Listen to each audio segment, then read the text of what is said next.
नमस्कार, मैं श्रेया त्रिपाठी शुक्ला हिंदी लर्नर्स के यूट्यूब चैनल पर आपका स्वागत करते हैं।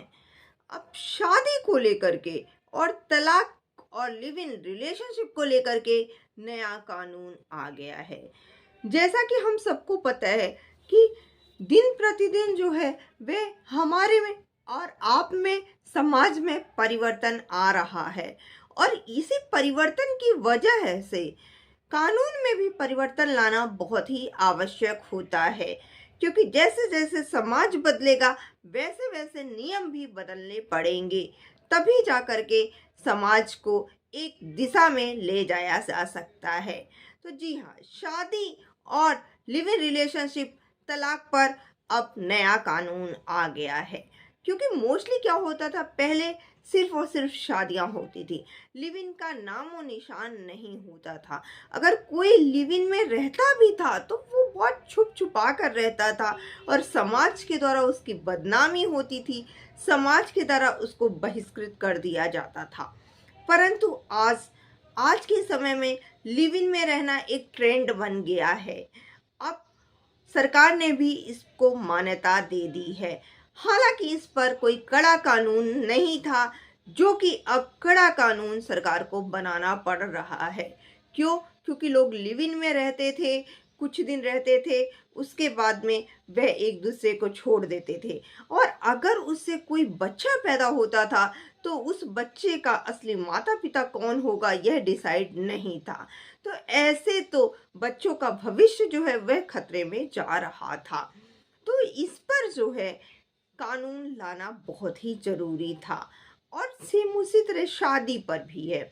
शादी दो लोगों का ही मिलन नहीं, अपितु दो परिवार का, दो समाज का मिलन भी होता है। शादी पहले क्या होते थे, पहले अपने ही धर्म में होती थी, अपने ही समुदाय में होती थी। आज शादी का भी तरीका बदल गया है। अब कोई किसी भी धर्म में शादी कर लेता है, कोई किसी भी कास्ट में शादी कर लेता है।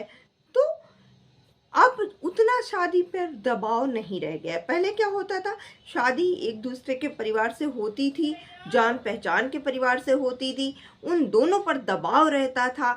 अगर कोई गलत करता था तो समाज उसे कहता था कि भाई आप यहाँ पर गलत हो, और वो व्यक्ति उसमें सुधार भी करता था। और आज का समय ऐसा नहीं है। आज के समय में किसी को किसी से मतलब नहीं है। तो ऐसे में शादी से संबंधित कानून भी लाना जरूरी था, क्योंकि आप देख ही रहे हैं कि शादियों में आजकल कितना फ्रॉड हो रहा है। भाई, बिन अनजान आदमी से शादी हो रही है, कोई जो है शादी.com के थ्रू, तो कोई जीवन साथी.com के थ्रू, कोई किसी भी जो है मैरिज ब्यूरो के थ्रू शादी कर रहा है। ऐसे में क्या होता है कि जान पहचान नहीं होती है, हम सामने वाले के बारे में कुछ भी नहीं जानते हैं और दो चार बार मिलने से किसी की जान पहचान नहीं होती। अगर आप ये सोचो कि हम दो बार मिल गए तो हमें उसके बारे में कुछ पता चल जाता है, कुछ नहीं पता चलता है। और बाद में शादी के बाद सच्चाई सामने आती है। तो ऐसे में तलाक के मामले भी बहुत ज़्यादा बढ़ रहे हैं, क्योंकि फिर वो एक्सपेक्टेशन पूरी नहीं हो पाती है। इसके अलावा भी पहले क्या होता था, हर धर्म की अपने अपने अनुसार शादी करते थे, किसी की कुछ एज, किसी की कुछ एज। इससे भी समाज में जो है वह कुरीति फैली हुई थी। तो इस सब के लिए जो है कानून बनाना बहुत ही आवश्यक हो गया था। तलाक, जो कि तलाक भी देख रहे हैं आज के समय में तलाक के केसेस बहुत ज़्यादा बढ़ रहे हैं। ऐसे में कोर्ट भी तलाक के सारे मामलों को सुनवाई नहीं कर पा रहा है। तो ऐसे में क्या है कि अब तलाक के लिए ऐसे नियम भी बनाने जरूरी हैं जिससे कि जल्दी से जल्दी जो है वह प्रोसेस हो पाए। क्योंकि अब तलाक में पता चला है 8 साल बाद तलाक हो रहा है, 10 साल बाद तलाक पूरा हो पा रहा है। तो वो 10 साल तक तो एज निकल गई उसकी, 10 साल तक तो वो किसी भी लायक नहीं रहे। क्यों? क्योंकि भाई परिवार में भी रहना है, आप संबंध में भी हैं, आप संबंध में नहीं भी हैं। तो ऐसा नहीं हो सकता ना, या तो आप पति पत्नी के संबंध में हैं या तो नहीं है। अब पता चलता है आप पति पत्नी के संबंध में नहीं है और फिर भी आपको कोर्ट की वजह से, क्योंकि तलाक नहीं हो पा रहा है, आप एक दूसरे से बंधे हुए हैं। रोज घर में लड़ाई हो रही है, रोज क्लेश हो रहा है। तो इन सब से बचने का क्या उपाय है कि भाई ठीक है, अगर आप चाहते हैं कि आप दोनों अलग हो जाएं तो जल्दी से अलग हो जाएं। तो इसके लिए भी तलाक का जो पेचीदा कानून था उसको सरल किया गया है, यानी कि जो तलाक है उस पर भी नया कानून बनाया गया है। वीडियो को आप सबसे रिक्वेस्ट है कि वीडियो को लास्ट तक देखें, वीडियो को स्किप मत किया करिए, क्योंकि हम भी मेहनत करके आपके लिए वीडियो बनाते हैं, तो प्लीज़ वीडियो को स्किप मत किया करिए। और आप सबसे रिक्वेस्ट है कि जो नए यूजर्स हैं, जो उन्होंने चैनल को सब्सक्राइब अभी नहीं किया है, तो प्लीज़ चैनल को सब्सक्राइब कर लीजिए। आगे जो शादी की एज है उसमें परिवर्तन किया गया है।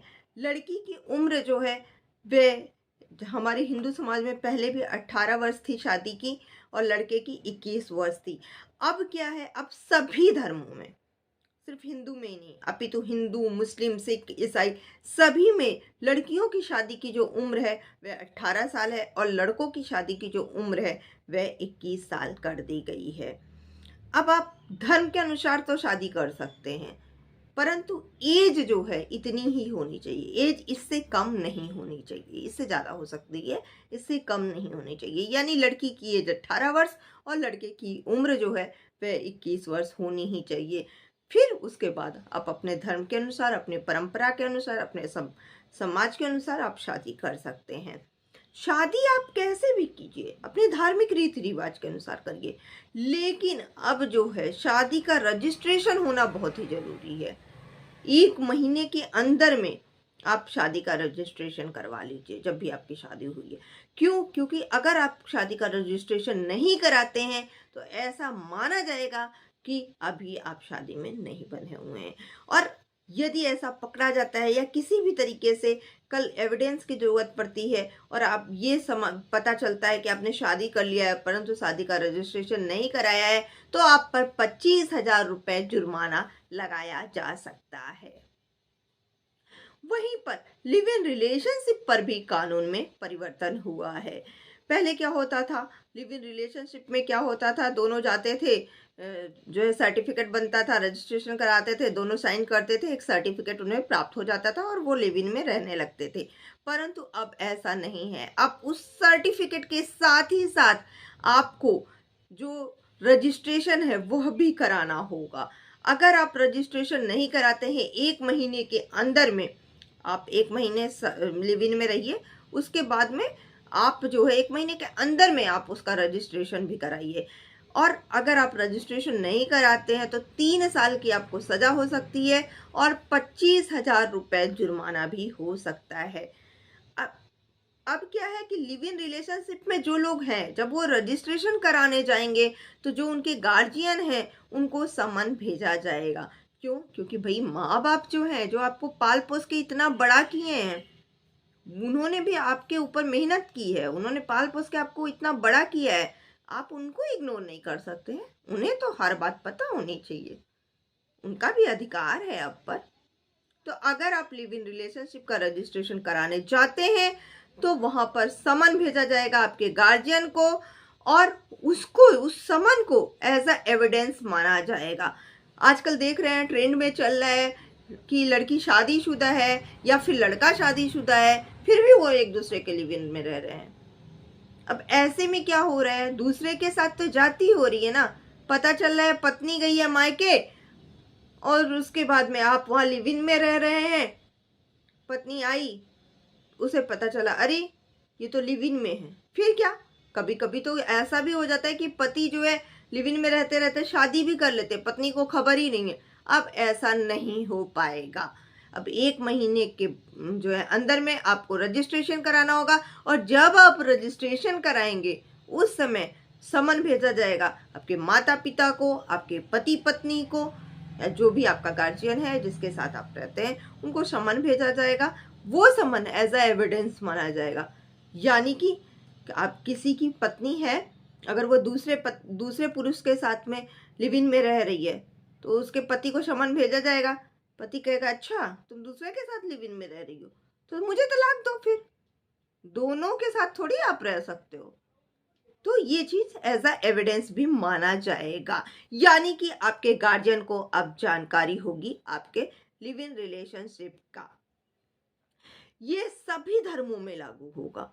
यानी कि ऐसा नहीं है कि ये हिंदू में लागू होगा या मुस्लिम में लागू होगा, ये सभी धर्मों में लागू होगा।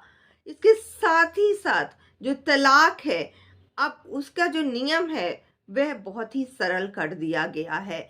यानी कि अब जो तलाक है वह आपसी सहमति से लिया जा सकता है। हालांकि यह भी कानून बनाया गया है कि अब आप शादी के 1 साल तक, अगर आपकी शादी एक साल कंप्लीट नहीं हुए हैं, तब आप तलाक नहीं ले सकती हैं। यानी कि आपको शादी के 1 साल कंप्लीट हो जाने के बाद ही आप आपसी सहमति से तलाक ले सकती हैं। और आप तलाक लेने के कुछ दिन बाद या 1 महीने के अंदर में आपको कोर्ट को यह बताना पड़ेगा कि भाई हमने संबंध विच्छेद कर लिया है, हम दोनों ने आपस में संबंध विच्छेद कर लिया है, हमने तलाक ले लिया है। और अगर आप ऐसा नहीं करते हैं तो 50,000 रुपए जुर्माना लगेगा। यानी कि आपने तलाक आपसी सहमति से ले लिया है, पंचायत के माध्यम से ले लिया है और कोर्ट को इसकी खबर नहीं है। कल को अगर आप बोलते हैं कि हमने तलाक ले लिया है तो नहीं माना जाएगा, माना भी नहीं जाएगा एज अ एविडेंस, और 50,000 रुपए आप पर जुर्माना अलग से लगेगा। इसके साथ ही साथ जो मुस्लिमों में हलाला होता था, अब हलाला का जो प्रोग्राम है, जो हलाला संबंध होता था, अब वह नहीं होगा। यानी कि अब जो हलाला के नियम है वह लागू नहीं होंगे। अगर कोई भी हलाला करता हुआ पकड़ा जाता है, हलाला इन द सेंस कि मुस्लिमों में क्या होता था कि अगर तलाक हो गया है पति पत्नी का, तो पत्नी को किसी और के साथ संबंध बनाना पड़ता था या शादी करनी पड़ती थी और फिर वह अपनी पति के पास आ जाती थी। तो अब ऐसा नहीं हो पाएगा। अगर कोई ऐसा करते हुए पकड़ा जाता है तो उसको 3 साल की सजा और उसके साथ ही साथ 1 लाख रुपए तक का जुर्माना हो सकता है। तो अगर इससे संबंधित और भी आपको जानकारी चाहिए तो आप कमेंट में ज़रूर लिखिए, और साथ ही साथ हमारी वीडियो आपको कैसी लगी यह भी कमेंट में ज़रूर लिखिए। और जिन्होंने अभी तक चैनल सब्सक्राइब नहीं किया है तो प्लीज़ आप हमारे चैनल को सब्सक्राइब कर लीजिए। और साथ ही साथ यहाँ पर मैं एक और बड़ी जानकारी देने वाली हूँ आपको कि जो हमारा hindilaNotes.com था, वेबसाइट थी जो हमारी, वह अभी कुछ दिनों से कुछ कारणों से जो है उसमें अपडेट्स नहीं आ रही थी। तो अगर आपको लॉ संबंधित कोई भी नोट्स चाहिए तो आप वहां से जा कर के कलेक्ट कर सकते हो।